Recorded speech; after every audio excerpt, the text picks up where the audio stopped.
This short video aims to clarify how the LanguageCert International ESOL A1 level speaking section is assessed. Please note that you will find more information about this exam in our related pre-recorded videos, all on our website.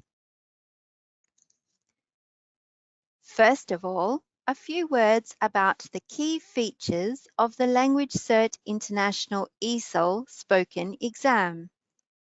This exam consists of 4 parts. Candidates are initially required to give personal information and then asked to take part in everyday situations. The exam continues with a task which asks them to exchange information with the interlocutor.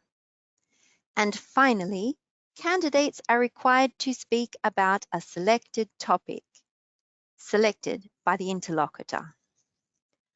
All parts of the spoken exam assess language based on practical experience, everyday English. Also, remember candidates are assessed individually, one by one, not in pairs.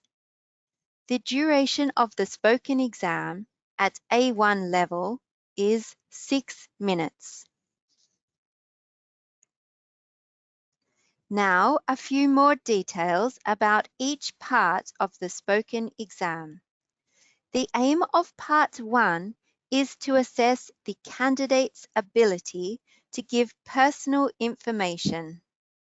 This first part of the spoken exam lasts 1.5 minutes. You can see here a few questions similar to the ones likely to be asked on exam day.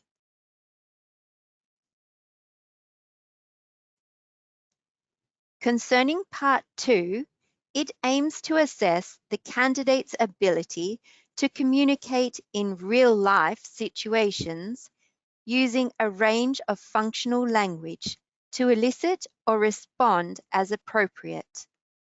The duration of this part is 1 minute. You can see 2 situations here. In Part 3, what is assessed is the candidate's ability to exchange information to complete a simple task. The candidate and the interlocutor exchange information to identify similarities and differences in pictures of familiar situations. This part lasts 1.5 minutes. Lastly, Part 4 aims to assess the candidate's ability to use sentences and produce a piece of connected spoken English. You can see here a few topics at the top and follow-up questions that may be asked at the bottom. This last part of the spoken exam lasts 2 minutes.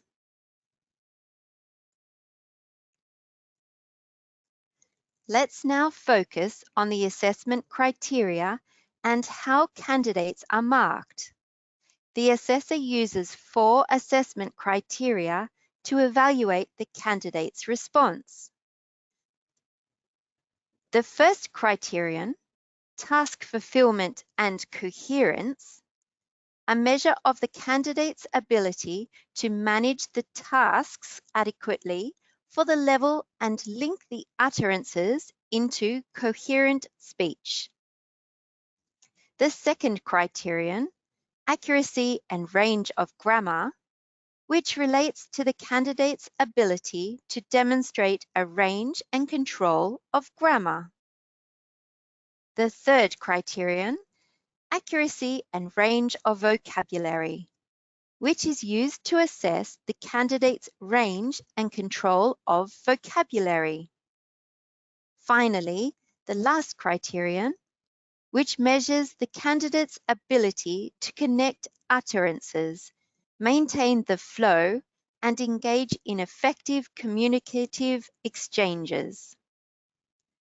4 criteria are therefore used to assess the candidate's performance, and a maximum of 3 marks are awarded per criterion, 3 being the best score and 0 being the lowest. The maximum score candidates can get is 12 marks. This raw score out of 12 is then converted to a scaled score out of 50. To be successful in their spoken exam, candidates need to attain a minimum of 50%. That is, attain at least 6 marks out of 12, or 25 out of 50. As you can also see in the table hereby, if candidates do exceptionally well and collect 35 marks or more out of 50, then they are awarded a high pass. Here you can see where to find the A1 level assessment mark scheme that the assessor will use to evaluate the candidate's oral performance. You will find it in the Assessing Speaking Performance Handbook, which is on our website. In this handbook, you will find not only the mark scheme used by the assessor for all levels, but also clarifications about the spoken exam, such as about the exam structure and format, the skills assessed, and more.